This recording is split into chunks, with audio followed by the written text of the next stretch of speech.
The first mistake he made was assuming. Silence meant weakness. The second was believing.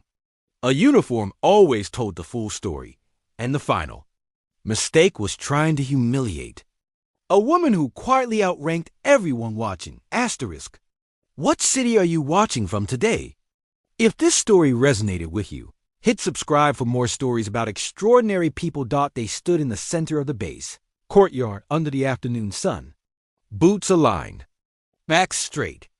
Dozens of soldiers formed a loose circle, drawn by a raised voice that carried authority and arrogance in equal measure. At the center of it all stood a young woman in a standard field uniform, calm, still, eyes forward. Across from her paced an officer whose confidence came from habit rather than merit. This story is about a soldier who understood that power does not need to announce itself. Her name was Captain Mara Ellison, though almost no one on that base knew it. She had arrived 3 days earlier on a quiet transport. No ceremony, no escort, no visible insignia beyond what regulations required. To most eyes, she looked like a junior officer assigned to logistics or training oversight. That was exactly how she wanted it. The base was large, active, and proud of its routines. Commanders were used to obedience, and junior officers learned quickly when to speak and when to stay silent. Mara observed everything. The cadence of morning formations, the way orders were given, the subtle tension that lived in places where leadership relied more on fear than respect. By the third day, she had already documented multiple violations. None of them were dramatic. None involved shouting or spectacle. They were the quiet failures that weaken a unit from the inside. Dismissive behavior, improper discipline. An officer who enjoyed being seen more than being effective. That officer was Major Grant Holloway. Holloway had built his reputation on volume and presence. He spoke loudly, moved aggressively, and made sure everyone knew when he entered a space. To him, authority was something you displayed. Anyone who did not match his energy was, in his mind, beneath it. When he first noticed Mara, she was standing near the edge of the courtyard, taking notes on a small tablet. She did not look up when he approached. That alone irritated him. He stopped in front of her and cleared his throat. She looked up calmly, her expression neutral. Major Holloway glanced at her uniform, then at the tablet. He smirked. "You planning to write a novel, Lieutenant?" he said. Mara closed the tablet and held it at her side. "Sir, I am recording observations as assigned." "Assigned by who?" he asked, his voice rising just enough to draw attention. Mara met his gaze. "Central Command." That answer should have ended the exchange. It did not. Holloway laughed. Central Command sends observers all the time. Usually they know better than to stand around during formation. Several soldiers shifted uncomfortably. No one spoke. "If you have a concern, sir," Mara said evenly, "you may address it through proper channels." The word proper hit him like an insult. "Proper channels?" he repeated. "You are standing on my base. You answer to me." Mara remained silent. Holloway took that silence as surrender. He turned to the soldiers forming the circle. This is what happens when people think a clipboard makes them important. They forget their place. A few forced chuckles followed. Most stared at the ground. He turned back to her. "What is your name?" "Lieutenant Captain Mara Ellison," she said. He waved a dismissive hand. "I did not ask for your first name. Ellison, then Ellison," he said loudly. "You will stand at attention when a superior officer addresses you." Mara was already standing at attention. Holloway stepped closer. No insignia. No command staff. No confidence. He decided to enjoy this. "I am placing you on administrative restriction until you learn how to conduct yourself," he said. Effective immediately, that sentence crossed a line. Several senior non-commissioned officers exchanged glances. One opened his mouth, then closed it. Mara took a breath.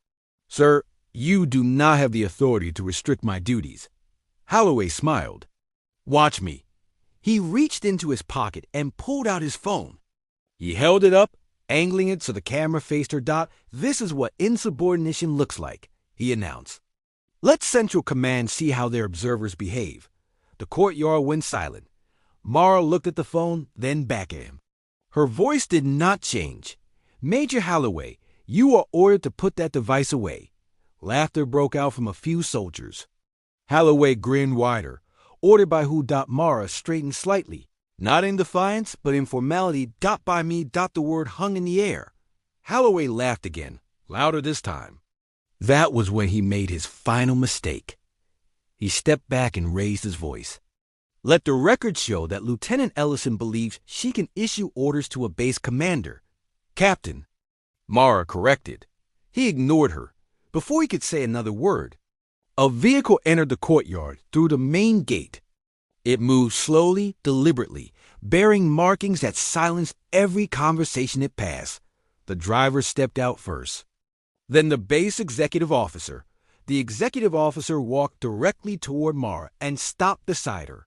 He snapped to attention. Permission to speak. My single quotes am. Mara nodded once. Major Holloway froze. My am. The executive officer continued. Central Command requested immediate confirmation of your arrival status. Confirmed? Mara said. The executive officer turned to Holloway. Major, you are out of uniform conduct and will step aside immediately. Holloway stared at him. This is my base. The executive officer did not blink.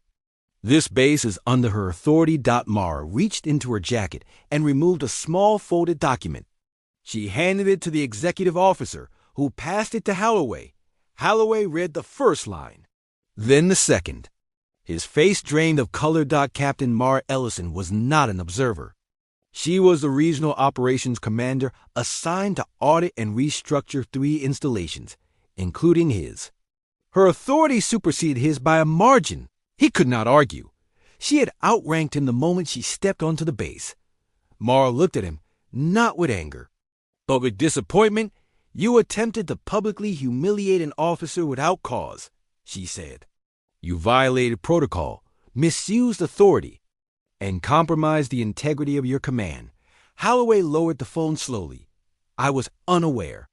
He said. That is not a defense, Mara replied. She turned to the soldiers watching. Authority is not proven by volume. It is proven by accountability.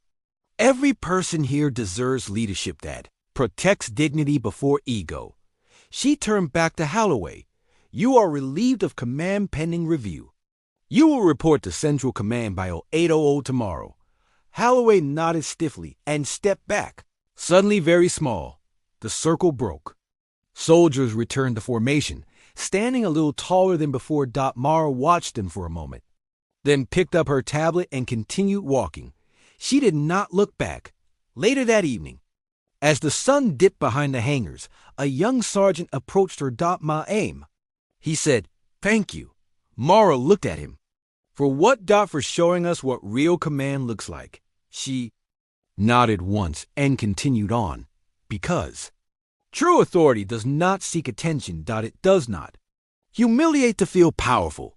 And it never needs to shout to be heard. What did this story make you feel? Where are you watching from? Subscribe to Soul Relief Stories for more real stories that heal the heart.